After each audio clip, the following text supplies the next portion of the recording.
ধূপগুড়িতে পুলিশের অভিযান, বাজেয়াপ্ত 1 কোটি টাকার নিষিদ্ধ শব্দবাজি, গ্রেপ্তার লরি চালক। পুজো উৎসবের ঠিক আগে বড় সাফল্য পেল ধূপগুড়ি থানার পুলিশ। বিশেষ অভিযানে 1 কোটি টাকারও বেশি মূল্যের অবৈধ নিষিদ্ধ শব্দবাজি বাজেয়াপ্ত করা হয়েছে। ঘটনায় গ্রেপ্তার হয়েছে এক লরি চালক। পুলিশ সূত্রে জানা গিয়েছে, শনিবার রাতে গোপন সূত্রে খবর আসে কলকাতা থেকে বিপুল পরিমাণ শব্দবাজি ধূপগুড়ি ও বীরপাড়ার উদ্দেশ্যে আনা হচ্ছে। সেই খবরের ভিত্তিতে পৌর বাস টার্মিনাস সংলগ্ন সার্ভিস রোডে নজরদারি চালায় ধূপগুড়ি থানার পুলিশ। সন্দেহ হওয়ায় একটি প্লাস্টিক ঢাকা লরিকে আটক করা হয়। তল্লাশি চালাতেই চোখ কপালে উঠে যায় পুলিশ আধিকারিকদের। লরিটি ভর্তি ছিল কোটি টাকারও বেশি মূল্যের নিষিদ্ধ শব্দবাজি।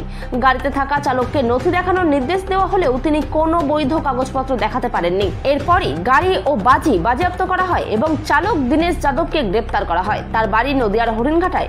রবিবার ধূপগুড়ি মহকুমা পুলিশ আধিকারিক গেলসন লেপচার সাংবাদিক বৈঠকে জানান, গোপন সূত্রে খবরের ভিত্তিতে অভিযানে নামা হয়েছিল। তল্লাশিতে 1 কোটি টাকারও বেশি মূল্যের নিষিদ্ধ শব্দবাজি উদ্ধার হয়েছে। গ্রেপ্তার হওয়া লরি চালককে আদালতে তোলা হবে এবং রিমান্ডে নিয়ে জিজ্ঞাসাবাদ করা হবে। এর পেছনে আর কারা জড়িত তা খতিয়ে দেখা হচ্ছে। পুজোর আগে এভাবে বিপুল পরিমাণ নিষিদ্ধ বাজি ধরা পড়ায় কড়া নজরদারির পাশাপাশি প্রশাসনকেও বাড়তি সতর্কতা অবলম্বন করার পরামর্শ দিচ্ছেন স্থানীয়রা। প্রথম নমস্কার সবাইকে। আমরা গত রাত্রিবেলা 16 এবং 17 নাইটে ইন দ্য মিড নাইট আমাদের কাছে on the basis of swords information আমরা এই যে ধূপগুড়ি সার্ভিস রোড যে ভট্টাচার্য পেট্রোল পাম্পের সামনে এবং আমাদের এশিয়ান হাইওয়ে 48-এর পাশে আমরা একটা ভেহিকলটা ইন্টারসেপ্ট করি 10 হুইলারের, যার ভেহিকল নম্বরটা রয়েছে 23C2712। ঠিক আছে, তো এই ভেহিকলটা ইন্টারসেপ্ট করার পর সার্চ করার পর দেখা গেল কি different type of fire cracker রয়েছে এবং চকলেট বম্বসগুলোটা রয়েছে। তো আমরা ড্রাইভার সঙ্গে যখন পুছতাছ করি তো এটা নিয়ে কোনো ভ্যালিড লাইসেন্স এবং চালানগুলো উনি কিছুইটা প্রডিউস করতে পারলো না।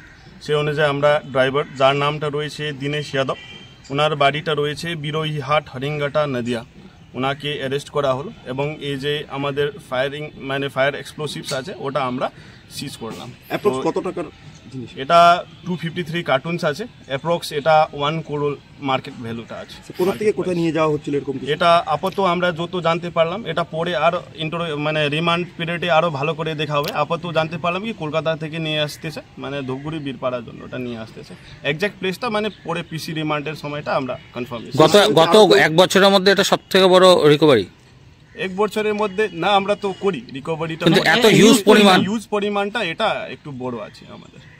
এর সঙ্গে কি আরো কেউ জড়িত আছে এরকম কিছু? এটা রিমান্ড পিরিয়ডে আমরা তদন্ত করার সময় এটা দেখতে হবে, কার কার জড়িত আছে এটার সঙ্গে। এটা তো রিমান্ড সময় আমরা দেখে নেব। এটাকে পিসি পার্টি ধরলো? এটা পিসি পার্টি নয়, এটা পুরো টিম ওয়ার্ক আছে, পুরো থানার সবাই অফিসার মিলে এটা ধরা হয়েছে। এর বিরুদ্ধে কি কি ধারায় মামলা হবে স্যার? এই বিরুদ্ধে আপনারা সবাই জানেন কি বিএনএস মামলা তো রয়েছে, কোনো চালান না থাকলে আমরা একটা ধারা রয়েছে এবং এক্সপ্লোসিভ অ্যাক্টে আমরা ধারাটা মামলাটা কেসটা ইনিশিয়েট করবো। ঠিক আছে, ওকে কবে আদালতে তোলা হচ্ছে? কি আদালতে কবে তোলা হবে? আদালতে যখন এই কমপ্লিট হয়ে যাবে তো আমরা সঙ্গে সঙ্গে ওকে ফরওয়ার্ড করে রিমান্ডটা নিয়ে।